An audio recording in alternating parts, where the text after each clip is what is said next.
Before Purim in Muncie, a woman's class in our tent in Muncie every Tuesday. A woman comes over to me. She says, I hate Purim. I'm like, why? I'm thinking, of course, she's giving too many shalachmanasen. The shalachmanasen are too fancy. She's preparing 2 months in advance and she's stressed. So even before listening, I say, shalachmanas you have to give to one person, an orange and a hamantash. In a brown bag. You remember those shalachmanasen? Like Yuzeda used to give? In Kraka. A brown bag, yeah? An orange and a hamantash. They even did it in New York in the 1950s and 60s and 70s. You don't need a $399 shalachmanas with a fake violin that is going to last till the next day, Shushan Purim, in the morning. When your tzatzka breaks your tzatzka. You really don't need that. In fact, I know you love me without the violin. I like hamantashen. I don't need your violins. You want to send sushi? So send sushi, noch besser. But I'm already giving her a sermon to give her a nice Purim. I said, find one friend. She says, no, it's not my issue. I said, what's your issue? She says, I cry every year for Esther. I said, okay. This is original. Was hast du mit Esther? Does she have a story from her school? What happened with Esther? Did Esther grow up in Monroe and Williamsburg and Borough Park and Muncie and Lakewood and Meir Sharim, Kiyasefa, B'nai Brak? What happened to Esther? So she looks at me and she says, Rabbi, why? Think about it. The Jews are saved.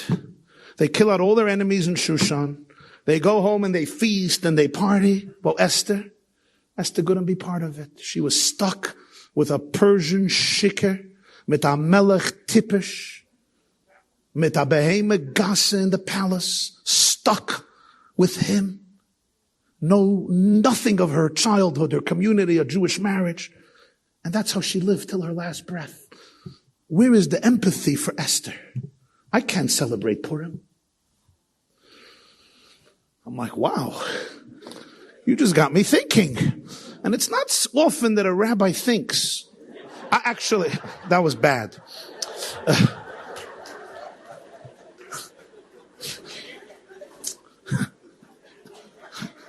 Okay. If I wasn't fired yet, you say. Gadal, you have a job for me? You'll still talk to me or no?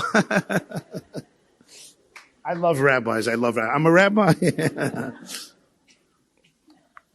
But it's not often that we get, you get a question and you actually think. Without yes, station. Magen Avram, the knee-jerk answers. Yeah, it's a pashta. So I'm like, whoa, I got to think about this.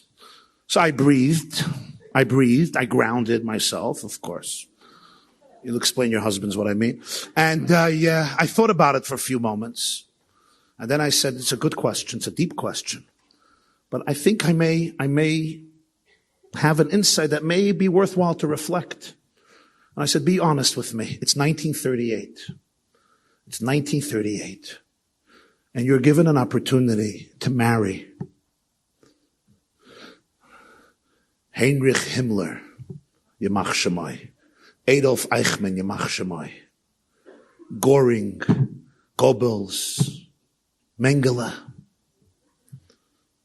And you'll be with them in their home. Even you're invited to go to the Berghof of the Yemach Shemoinik himself. I'm not going to say his name. And you'll be with him. It's devastating. It's surreal. It's beyond painful. But it's one more thing I want you to remember. As a result of that relationship, not one Jew will be murdered between 1938 and 1945. The entire Holocaust will be avoided. And I said to her, at your last breath, will you look back at your life and say, what a horrific life? Or will you look back at your life and say, thank you. Ashreinu matoiv chalkenu. Manoyim goyroli. Mayofa Yerushasi.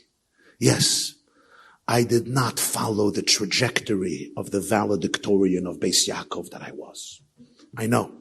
I didn't live up to the expectations of Bais Ruchel, Bais Yaakov, B'nai Surah, Bais Rivka, B'nai Siyan, B'nai Schanya, Brur Yeshulamis, Nineveh, Rachel, Chana, Dvaira. I did not. And at some point she turns to Mordechai and says, I'm the wrong woman. You don't understand. I'm a good Beis Yaakov girl. I was supposed to get married, live a life of Torah, Kedusha, Yireh Shamayim. And Mordechai doesn't have an answer, but he says to her 6 words that change history. Umi yodeya im le'eis kazois higat l'malchus. And I once heard from the Rabbi, he said, he should have said, Ani yodeya, I know. He said, no, I don't know. Mi yodeya. There are things in life that are beyond das. Don't try to wrap your brain around what your shlichus in this world is. Mi yodeya.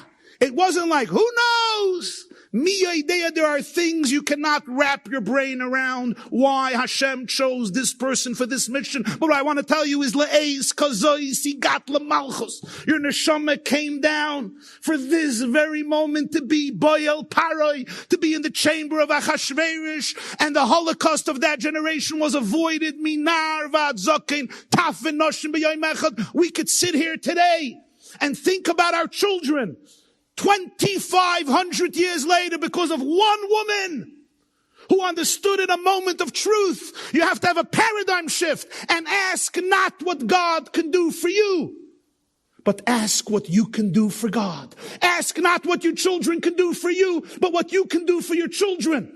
Ask not how everything can fit into my box based on how I define my mission in life, but ask, what's the le'eis kazois higati l'malchus? What is my mission? What is my shlichus at this moment? What is the ratzon Hashem? What does my mission consist of? And in fact, you'll see, Ad Hayom, we read a Megillah. We're soon going to read it. Next month.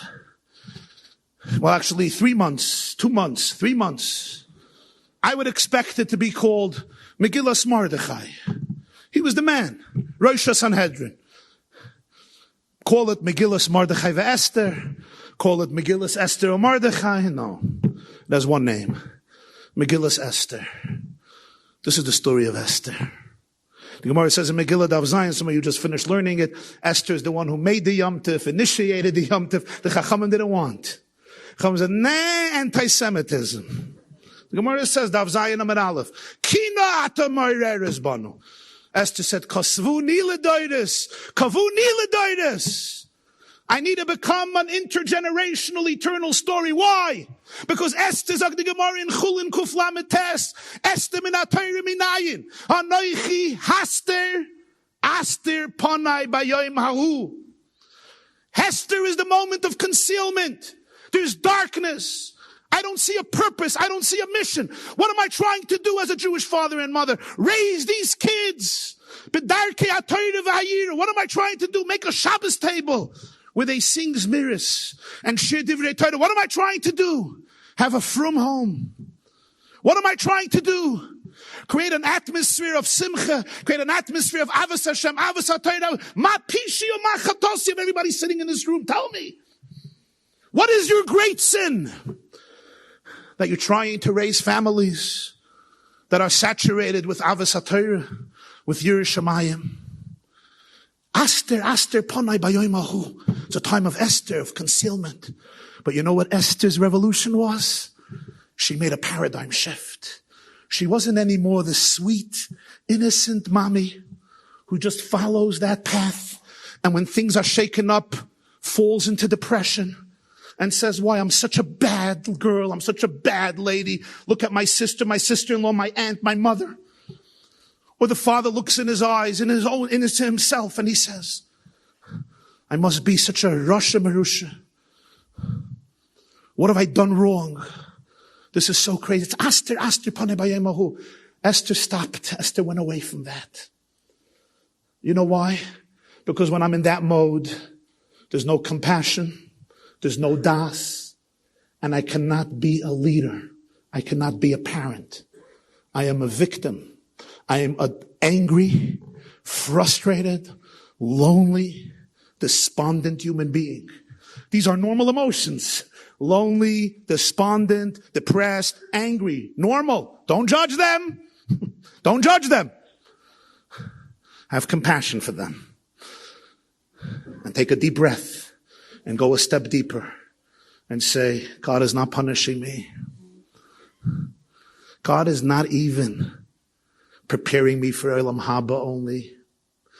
God is not even only giving me things to crush me in Olam Haza so I get a beautiful Olam Haba, to teach me lessons. It's much deeper. Friends, it's a generation right before Geula where you were given a shlichus. You're on a mission. Nobody here was sold. Everybody was sent. You were not sold. Nobody threw you into a dustbin. Nobody threw you into Gehenna. Nobody threw you into darkness. Every single person sitting here is a chelik eloka mimal mamish that was sent into difficult places in order to bring the Aleph into Goyla and transform Goyla into Geula. The difference of exile and redemption is one letter. Aleph. Aleph is oneness. Echad. Achdus. Ein soif. Alufay shaloylam. Go into your place of Echad, infinity, and then say, Le'ez kazoy sigati lemalchus.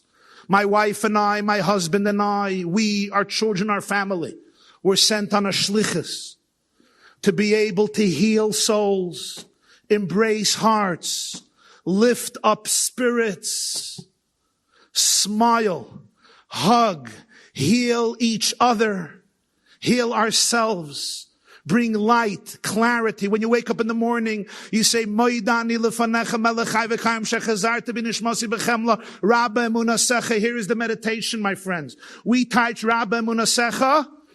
Great is your faithfulness. Great is your trust. We can trust you. It says in Medrash, you give us back our neshama. But there's a deeper pshat. Rabbi Emunasecha.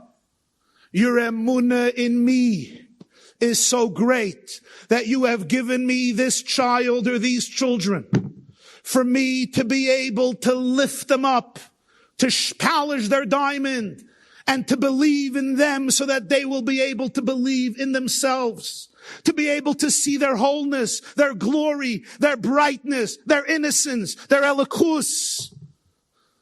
So they'll be able to see it in themselves. You've just experienced another Torah class brought to you by TorahAnytime.com.